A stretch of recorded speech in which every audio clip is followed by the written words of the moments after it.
Ashama harka fuunee kabajamtoota daawwattoota keenya guyyaa har'aa mooraa kana keessa deemnee namoota garaagaraa gaaffii afaan Oromootiin fi jechoota afaan Oromoo keessatti afaan biraarraa makamanii nama jeeqanii garaagaraa gaafannaa isinitti bohaartonni abdan. Kanaaf gaaffii keenya irratti isiniifis gaaffii isinii ta'e koomentii jalatti yaada keessan nu kennaa nu gaafadhaa. Geessuu dandeessu gaaffii keessan hin deebisnaa. Yaada garaagaraa nu kennaa laayikii nu godhaa sheer godhaa sabskiraayib gochuuf hin dagatinaa nu waliin tura. Nama teetu rafaa jira abjuu isaatiin ituma rafuu leencatu fiisisa. Leencituma fiisisuutu dhaqee bishaan keessa leenci sanatu bakkatu bishaan keessa bu'a. Bishaan keessa gaafa bu'u naachi ammas qabu qaba. Naachi sana bakka dhadhee muka yaabuu qaba. Gaafa inni muka yaabu ammas boofitti dhufa. Wantichi kun akkamitti hirkaamuu danda'a?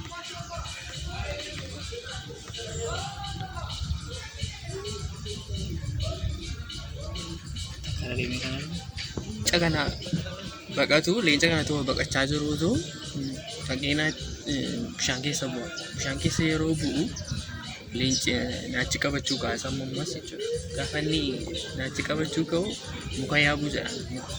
Gaafa inni muka yaabu boofitti karaa gamii hirkaamuu danda'a.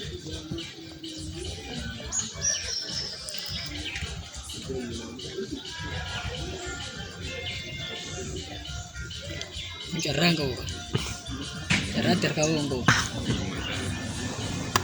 Gaafuma gaaffii tokkoon si gaafadha. Gaaffii akka afaan Oromootti namoonni baay'een jechoota keessatti afaan Oromoo gaafa haasa'anii afaan Oromoon isaa akka hin jirretti hubatu baay'een nama.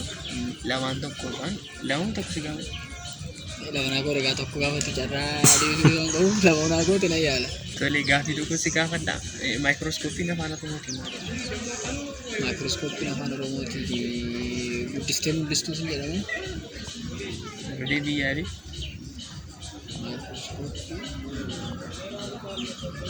Afaan Oromoo isaanii maayikirooskooppii jedhama. Maqaa biraatiin waan hin jirreefinanii wantoota maayikirooskooppii jechuun wantoota xixiqqoo kana guddisee kan mul'isu waan ta'eefidha. Guddisee mul'isu mataadhaan malee maayikirooskooppii namee jedha afaan Oromoo isaanii jecha Ingiliffaa fi Oromoffaa irratti gaafa barreeffamu. Haalee barreeffamuu isaatti illee garaagara malee sirna barreeffamaa irratti malee jechi isaa maayikirooskooppii mattanii argee beekan afaan Oromoo irratti ammoo. Injira afaan Oromoodhaan gosa biraatti injira garuu akka kootitu maal jetta gara Oromoffaa isaatti Oromeeffisuudhaanii guddistee mul'istuun jedha. Amma dandeessee haalti garuu maqaa daf danda'e qaba. Amma fakkeenyaaf hiriyaa qabda jaalallee qabda. Jaalallee. Yaadi qabda hin qabdu malee. Ishiin qabu. Hin qabdu. Amma nama ta'e haasa'achaa jirta. Yeroo haasa'attu immoo akka amma bara kanaatti afaan akka fooyyee afaan ammayyaa jedhanii abaluu janajjanii jedhama. Jechi janajjanii jedhamu suni afaan Oromootiin jira. Maal jechuudha? Abaluun haasa'aati. Janajjanii jechuun already bisheeffachuutti adeemaa jira. Wanta sana amansiisuutti adeemaa sababa ta'eef maal jedhama afaan Oromootiin? Amansiifate jenna. Karaa biraa tokko yookaan haasofsiifatee irraa erga haasofsiifatee gara dhumaatti deemaa jira taanaan amansiifatee bakka waliigaltee irra gaafa waan ta'eef amansiifatee maxxanfate. Galatoomii ittiin hojii goote deebii isaa dhuma irratti deebisa. Jechoota garaagaraa si gaafachuu barbaada. Egaa afaan Oromoo ni dandeessa. Afaan Oromoo keessaas afaanota ammoo fakkeenyaaf Amaariffaatti dabalamanii nama jeeqaa jiranii afaan Oromootiin kan jirantu jira. Isaan illee sin gaafadha. Nama ta'etu rafaa jira abjuu isaatiin.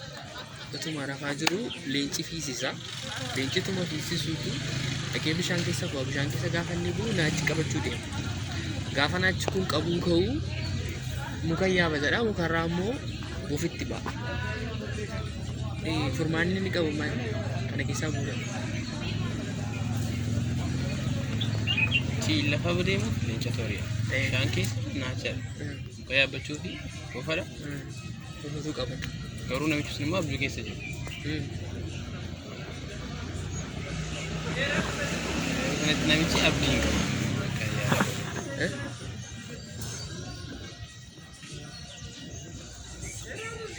Akka nyaatamu masaadha.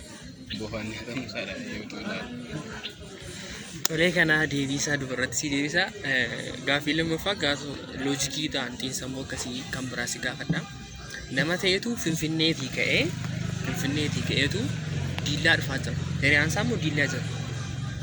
Finfinneedhaa kophee bitatee dhufeetu mucaa isa diillaa jiru kanatti kophee isa bitate sana agarsiisuu dhufe. Mucaan kuni hiriyaa isaatti kophee sana agarsiisuuf eessatti uffachuu qabu? Kophee bitee sana Hiriyaa isaatti uffatee agarsiisuu barbaada. Hiriyaan isaa immoo diillaa jira. Eessatti yoo uffatetti agarsiisuu qabu? bakka itti baase sanatti uffatee itti agarsiisa. Fidee bakka bira gahee mucaa kana biratti akkamiin isaa gunnaatii akkamiin bareedaa hunaan jedhee. Amma sirra deebi'eessitti hima. Mucaan kuni Finfinneedhaatiin caamaa bitatee yookaan kophee bitatee dhufe jechuudha. Hiriyaan isaa diillaa jira. Kophee kana uffatee itti agarsiisuu barbaada. Eessatti uffata? Mucaa sanatti agarsiisuuf jecha. Isa bira gahee uffata gaafa. Tolee, deebisaa dhumarratti si deebisaa. Ammoo jechoota amma fakkeenyaaf afaan Oromoo keessaa makamanii nama rakkisan jiru. Amma fakkeenyaaf qoy namni namaan jedha yeroo baay'ee qoy jechuun immoo afaan Oromoo miti afaan Amaariffaa. Qoy jechi jedhu suni afaan Oromootiin maali? Turi. Qaba. Aduma taasa danda'e qaba. Ture jechuun isa afaan Oromoo irraa translate hiikamedha. Garuu kan taasa danda'e qaba. Maal jechuudha? Amaariffaan qoy jetta. Garuu Oromoo isaatti yeroo deebi'u afaan Oromootti maal?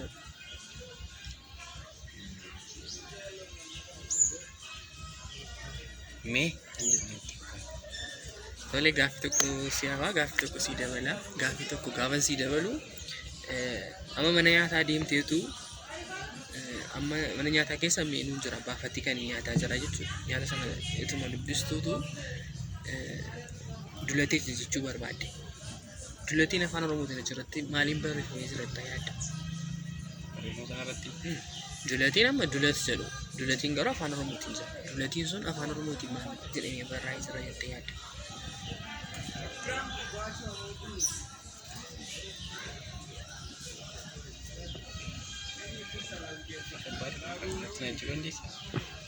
Tolee, gaaffii biraa kanatti si yeroo si jiru gaaffii inni deebisne si gaafata? Si gaafadhu? Jaalallee qabda? Tolee, jaalallee kee qabda. Jaalallee qabda. Jaalallee kee yeroo haasa'atte amma namoonni baay'een bara kana akka haasaa ammayyaatti abaluu janajjanee jedhu. Janajjaneen suni afaan Oromootiin maali? haasofsiifa. Tolee, kanas dhuma irratti si deebi'a. Galatoo. Afaan Oromoo irrattiin gaaffii tokko si gaafadha. Qophaa'adha. Simbira sadiitu mukarraa qubatee jira. Simbira sadii kana aan tokko dhagaadhaan bukkeedhaadha. Meeqatu hafa? Simbira sadiitu jira. Keessaa tokko dhawu lama ta'a. Simbira sadiitu jira. Simbira sadan kuni muka tokko irra jiru. Tokkoon biraadha. Meeqatu hafa? Lama ta'a. Tolee, gaaffii kan biraan si dabala. Ammas immoo gaafa meetu ji'a ja'a jiraate ji'a ja'a booddee qalameen maal taati? Qalameen ji'a ja'a jiraatte ji'a ja'a gafixxee maal taati?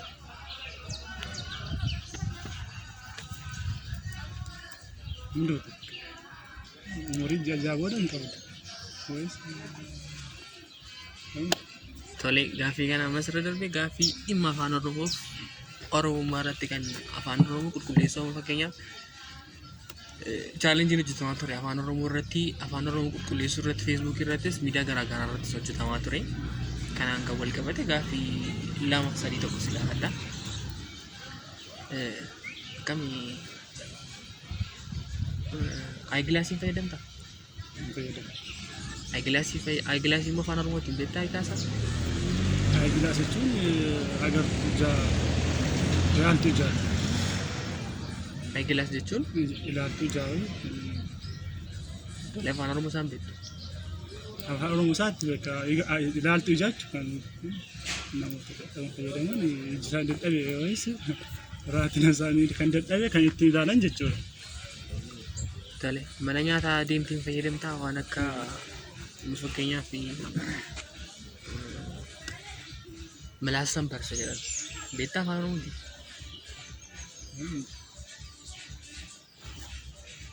Afaan Oromootiin yaali.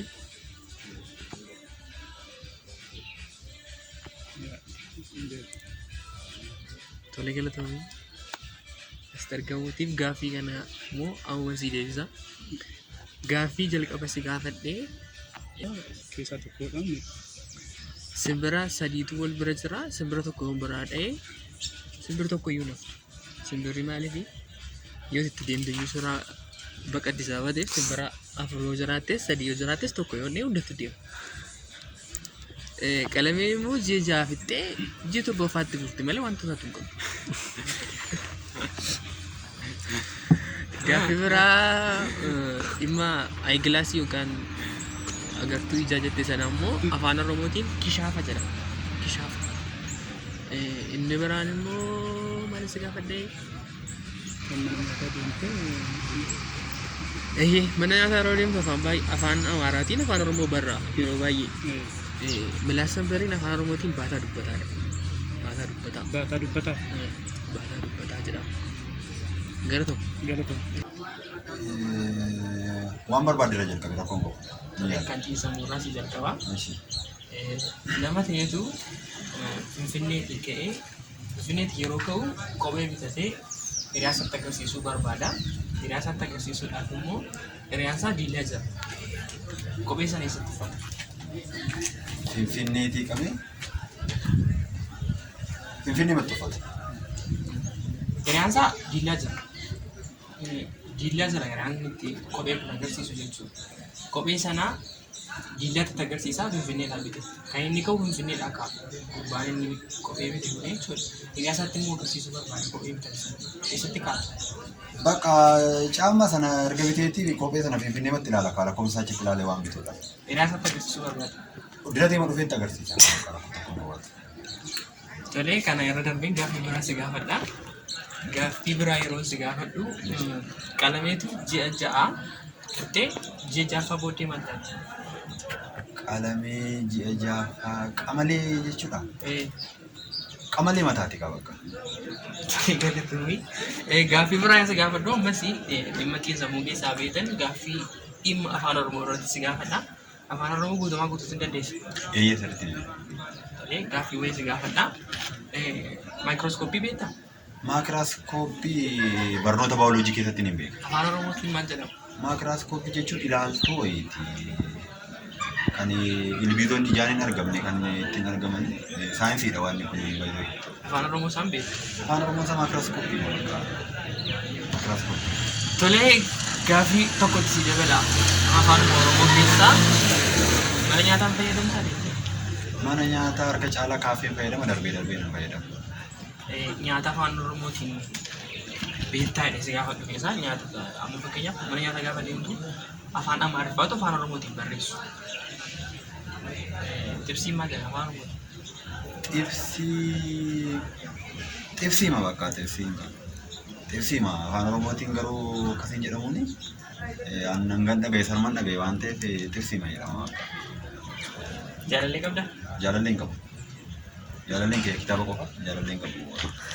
Tolee gaaffii amma fakkeenyaaf ani yoo hiriyaa jaalalleen qaba ta'e galgala bilbilaanii abaluu janajjanaana jedhamu kan amma janajjanaan jala jedhamee afaan Oromootiin janajjanaan sun maalidha?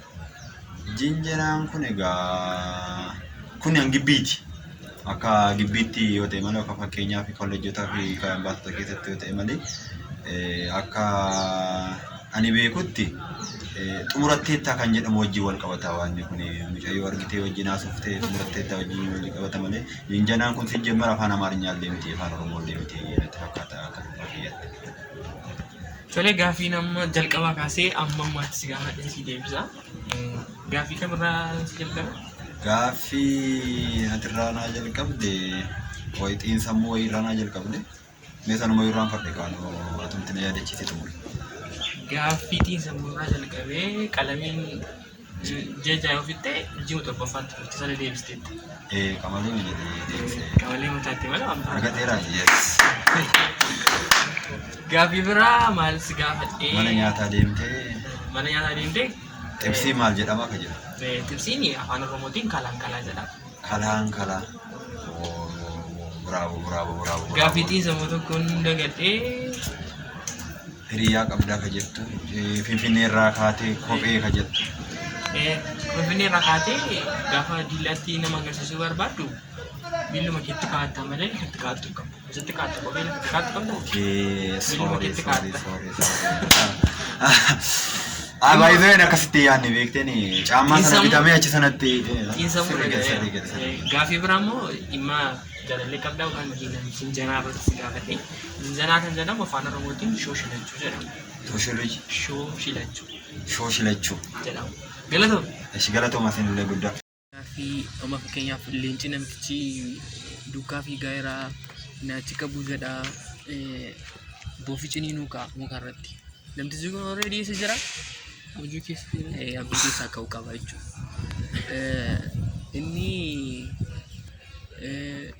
Inni maayikirooskooppii jechuun afaan Oromootiin shifargaa jedhama. Gaafii bira marsi gaafadhee jinjanaa. Jinjanaan afaan Oromootiin shooshilachuu jedhama. Shooshilachuu jedhama. Asii deebiseera. Waa'ee namtichi isaa Finfinneetii ka'ee diilaa dhufaa jiru kophee lafa inni itti kaa'atu miila isaatti kaa'ata. Gaafii biraa marsi gaafadhee waa'ee jinjanaa ni deebi'eera. Tokko maal ture? Nyaati dullatiin afaan Oromootiin kochee jedhama. Kochee. Kan biraa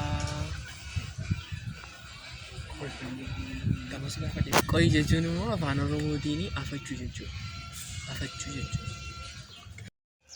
Hayyigaan galatoomaa isin jecha guyyaa har'a gaaffii namoota garaagaraa gaafannee kanarraa kana fakkaata. Torbee dhufamoo wal agarruutti dhagaan jecha chaanalii kana faaruu